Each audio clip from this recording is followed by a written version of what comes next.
আসসালামু আলাইকুম এভরিওয়ান। আমি আবারও তোমাদের সাথে নাতাশা ছোট্ট একটা ক্লিপস নিয়ে যখন পিসি বাড়িতে ছিলাম তখন আরও বড় মাদের সাথে দেখা করতে বেরিয়ে গেলাম আমি আর আমার মেয়ে। এই যে রাস্তাটা দেখতে পাচ্ছো, এটা হলো পিসিদের মেন রাস্তা, এদিক দিয়ে পিসিরা বের হয়। আর এই যে বাড়িটা আছে এটা হলো পিসির পুরনো বাড়ি। পুরনো বাড়িতে যে যত সমস্ত শৈশব আছে এখানকারই আমাদের সমস্ত মেমোরি আমাদের। এই যে বড়মা বেরিয়ে গেল হাতে মুরগি নিয়ে আরেকটা বড়মার বাড়িতে। এই যে আশেপাশে প্রাকৃতিকটা কত সুন্দর বলো। আমার মেয়েকে নিয়ে নিল বড়মা, আর এই যে আমরা যাচ্ছি। আর এই প্রাকৃতিকের পাশে দেখো কত সুন্দর সুন্দর পুকুর আছে, রাস্তার ধারে বাঁশঝাড় আছে।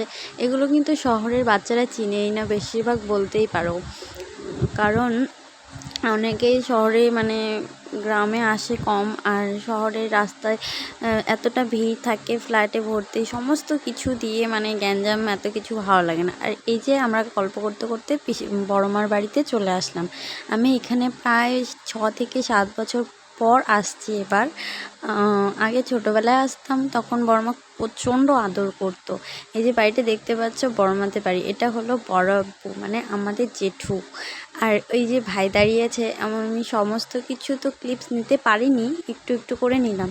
আর এটা হলো বড়মাদের কিচেন। দেখো কত সুন্দর না গ্রামের কিচেনগুলো, পারফেক্ট না হলেও অনেক শান্তি এই জায়গাটাতে। সমস্ত ফ্যামিলি নিয়ে ওরা একসাথে ডিনার করে। আর এটা হলো দাদুর রুম, এখানে অনেক